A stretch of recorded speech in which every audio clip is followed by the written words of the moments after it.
Hello everyone, my name is Ben and I'm here to talk about why Gengar is my favorite Pokemon. Gengar is a dual-type ghost/poison Pokemon introduced in Generation 1. It is entry number 94 in the National Pokédex. It evolves from Haunter when traded, and it is the final form of Ghastly.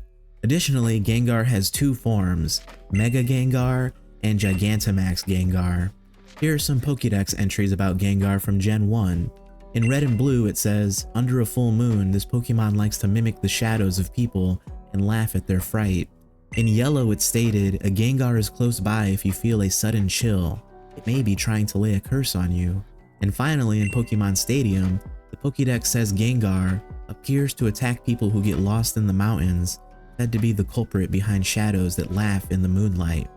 Appearance-wise, Gengar has a dark purple round body with red eyes and a wide mouth that is usually curled into a sinister grin, and pointed ears. On its back are numerous spikes, and it has smaller spikes on top of its head, similar to tufty fur. Its arms and legs are short, and it also has a stubby little tail. Gengar has the ability to hide perfectly in the shadow of any object, granting it exceptional stealth. The anime has shown that Gengar can fly, possess people and other Pokemon, create illusions, and extend its tongue by several meters. In Generation 1, Nightshade was Gengar's signature move. Gengar is very mischievous and at times malicious. It enjoys playing practical jokes and casting curses, such as pretending to be one shadow, then behaving erratically. When the quarry notices, the Gengar takes delight in its victim's terror. However, Gengar has been known to be loyal to a trainer who treats it well. Being the result of an evolution via trading, Gengar is rarely found in the wild, though they can be found in caves and dark places where shadows form. It is especially fond of urban areas such as cities and back alleys, but only during the night. So, there's the basic description of Gengar, but what makes it my favorite Pokemon? Well, I have very fond memories of Gengar growing up. When I was a kid, I couldn't afford to buy a Pokemon game right away, so the trading cards were my next best option. The rare holographic cards were highly sought after, and the first one I ever acquired was a holographic Haunter card. I went to the local card shop to see if it was worth any money, and after they tried to swindle me, I decided I would keep my first holo card and love him forever. Fast forward a year, and I finally had a copy of Pokemon Yellow. I caught a Ghastly and evolved it into Haunter, but alas, I could not get the final form, Gengar, because trade evolution was necessary. When I finally got my hands on a link cable, I traded with a friend so we could evolve our favorites. I sent back his newly evolved Machamp, while he sent back my new pride and joy, my first ever Gengar. This Gengar served me quite well, specifically as a hunter of legendary Pokemon.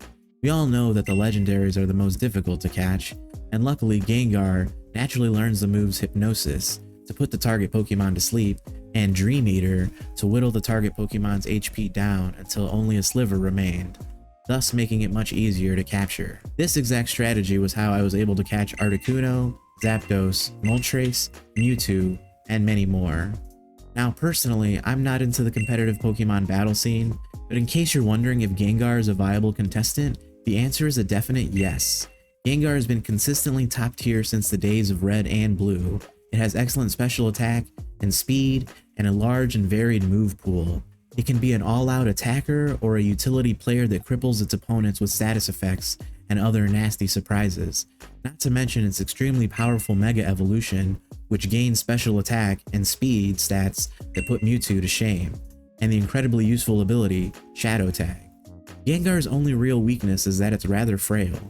Gengar's dual type also makes it vulnerable to more attack types, such as Psychic. Either way, I still love Gengar. In addition to all of this, Gengar is also involved in one of my favorite pieces of hidden Pokemon lore. Some players have theorized that Gengar has an innate connection to Clefable. Since the earliest days of the Pokemon franchise, fans have picked up on the striking physical similarities that exist between Gengar and Clefable. From a design perspective, two creatures share almost identical bodies, arms, legs, and ears. It's theorized that the two look so similar because Gengar is specifically Clefable's shadow. Numerous Pokédex entries have supported this assertion as far back as Pokemon Red and Blue, with it being known within the Pokemon world that ghost types like to feed on the life force of unsuspecting victims whilst in shadow form.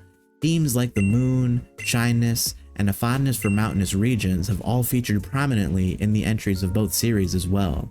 These speculations have never been confirmed by Game Freak or the Pokemon Company, but either way, I think it's a really cool piece of potentially secret lore. And there you have it. There are the reasons why Gengar is my favorite Pokemon. It's extremely cute, yet a bit spooky, with very cool abilities, while being a formidable fighter and an inspiration for internet creepypasta lore. What more is there to ask for? Hope you enjoyed listening to me talk about my favorite Pokemon, Gengar. Again, my name is Ben, thanks for watching, and I'll see you for the next one. Take care, and much love.